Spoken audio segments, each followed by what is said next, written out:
Assalamu alaikum dear students. Hope you are all fine. In the previous lecture, we discussed the census method of data collection. Today, we are going to throw some light on the sampling method or simply sample method or the sampling technique. देखिए आप जानते हैं कि data collection के लिए हमारे पास दो method है। एक तो कल हमने डिस्कस किया, आज हम दूसरा डिस्कस करने जा रहे हैं। देखिए जो दूसरा मेथड है it is sample method or sampling technique. What is sampling or what is a sample? We have to discuss it today. What are its merits and demerits? When this technique is suitable, we have to discuss this. देखिए sample क्या होता है, एक छोटी सी example मैं आपको देता हूँ। आप फ्रूट्स लेके एप्पल्स लेके मंडी में जाते हैं या गिरियाँ लेकर मंडी में जाते हैं, या आप किसी व्यापारी से कहते हैं कि मेरे पास 5 क्विंटल गिरियाँ हैं, 10 क्विंटल गिरियाँ हैं मेरे पास, या आप मंडी में 100 डब्बे फ्रूट्स लेकर जाते हैं। वो जो व्यापारी होता है वो हर एक एप्पल को या हर एक केजी गिरी की जांच नहीं करता, बल्कि वो आपके 100 डब्बों में से 5-10 डब्बे बॉक्सेस खोलता है, ठीक है ना। और ये डब्बे खोल के वो आपके प्रोडक्ट की जांच करता है और इस बुनियाद पे वो आपको रेट देता है।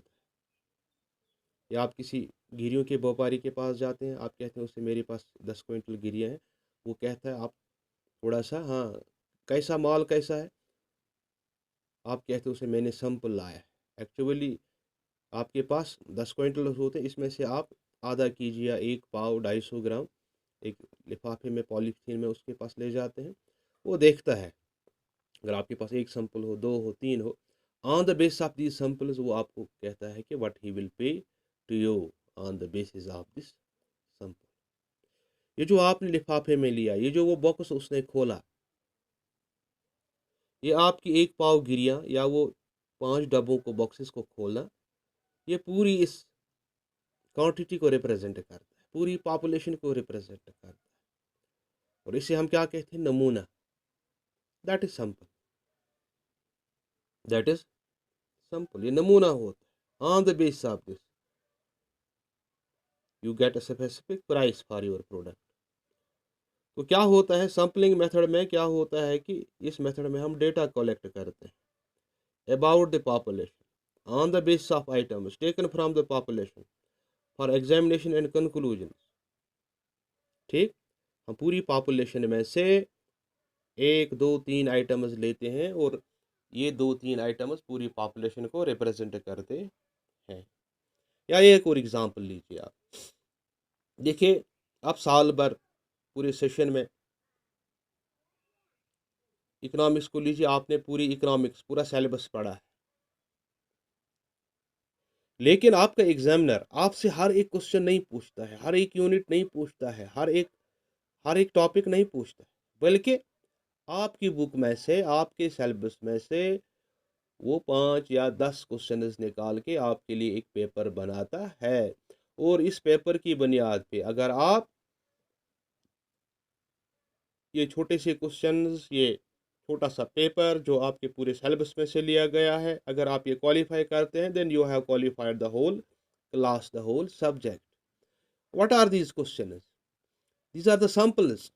ये सैंपल्स हैं, ये नमूने हैं जिनकी बुनियाद पे हम आपको पास या फेल करार दे सकते। समझ गए? तो इस तरह से हम कह सकते हैं जो सैंपल मेथड है, it is widely used method everywhere, even at our homes. देखिए हम खाना पकाते हैं, ठीक, a lady in the kitchen for example tests only a grain or two of the rice to know whether the rice is boiled or not, ये पक गया है नहीं, बस 2-3 दाने वो चम्मच पे उठा के चेक करती है। या हम खून टेस्ट लेते हैं, by examining only a few drops of blood a doctor determines the blood group of a person whether your blood is infected or not, इसके लिए हम 1-2 ड्रॉप्स लेते हैं। It's all sampling, it is all sampling. So in sampling technique, data is not collected from each and every unit of population. No, बल्कि हम population में से चंद items को लेते हैं which constitute our sample, and it's on the basis of these items or these samples that we take the examination and the conclusion of the population. ठीक। अब ये मेथड, इसकी सूटेबिलिटी क्या है, ये कहाँ हम इस्तेमाल करेंगे? It is particularly suitable when the size of population is very large. हमारी पॉपुलेशन बहुत बड़ी हो तो वहाँ इसका इस्तेमाल हम कर सकते हैं। और जहाँ हमें ज़्यादा एक्यूरेसी की ज़रूरत न हो, high degree of accuracy is not required, और intensive examination of diverse items is not required. Intensive examination of diverse items is not required, and when different units of the universe are broadly similar to each other, यानी हमारी data क्या हो, items क्या हो, homogeneous हो। So it is the suitability of this method of data collection. Now what are the merits, क्या फ़ायदे हैं इसके? देखिए इसके बहुत सारे मेरिट्स हैं, अब देख लीजिए। जो पहला मेरिट है दैट्स इकोनॉमिक, जो सैम्पलिंग है it's economic nature. Simple method of investigation is economical because only some units of the population are studied. It is economical in the sense that it's less expensive. Less expensive क्योंकि it is time saving. A limited number of items are investigated. As such, the process of investigation is time saving and not time consuming. इसमें man power भी कम लगता है, इसमें money power भी कम लगता है। So in this way, it's time saving and economical. एक और चीज़ है इसका जो मेरिट है that's identification of error. Identification of error क्या होता है? देखिए because only a limited number of items are covered, errors can be easily identified. हम गलतियों को आसानी से सुधार सकते हैं, पहचान सकते हैं। Then large investigation, sampling method is more feasible in situations of large investigation than the census method which generally involves on affordable cost. ये एडमिस में लार्ज इन्वेस्टिगेशन की जब ज़रूरत हो उस वक्त हम इस मेथड का इस्तेमाल कर सकते हैं, and it is good because we witness administrative convenience here. What's administrative convenience? देखिए हमें आसान होता है, सहूलियत होती है in handling a limited number of items. More capable and efficient investigators can be appointed. लेकिन जब जब सेंसस की हम तरफ देखते हैं वहाँ हमें ज़्यादा लोग चाहिए, ज़्यादा मैन पावर चाहिए, उन सब की ट्रेनिंग वगैरह, ये एडमिनिस्ट्रेटिवली बहुत मुश्किल होता है। लेकिन सैम्पलिंग में ये एडमिनिस्ट्रेटिव कन्वीनियंस है हमारे लिए कि हमें ज़्यादा लोगों को ट्रेनिंग वगैरह देने की ज़रूरत नहीं है। One more merit of this method is that it is considered to be scientific in nature. क्योंकि ये साइंटिफिक इसलिए है क्योंकि because the sample data can be conveniently investigated from various angles. हम मुख्तलिफ मराहल से, मुख्तलिफ एंगल से इसको स्टडी कर सकते। ठीक है ना, दीज आर द मेरिट। ना what are डेमेरिट्स?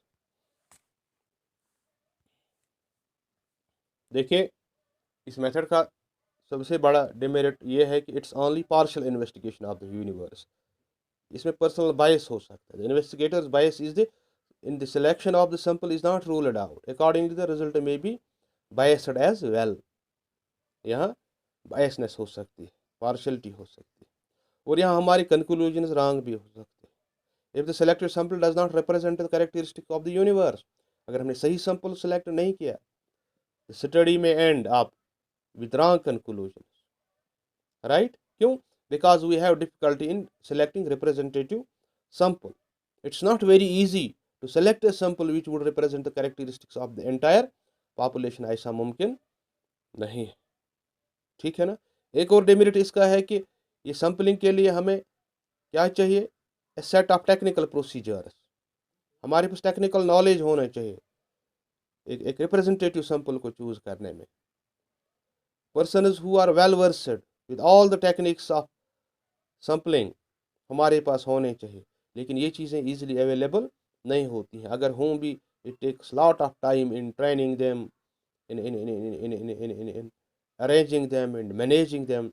So this is the demerit of the sampling method, that it involves specialized knowledgeable persons who are not easily available with us, right? In this way we have discussed both the census and sampling methods, what are their merits and demerits, and now हमारे पास techniques हैं, sampling techniques बहुत सारी हैं। We will discuss them in the next lecture. तब तक के लिए thank you very much, have a nice day.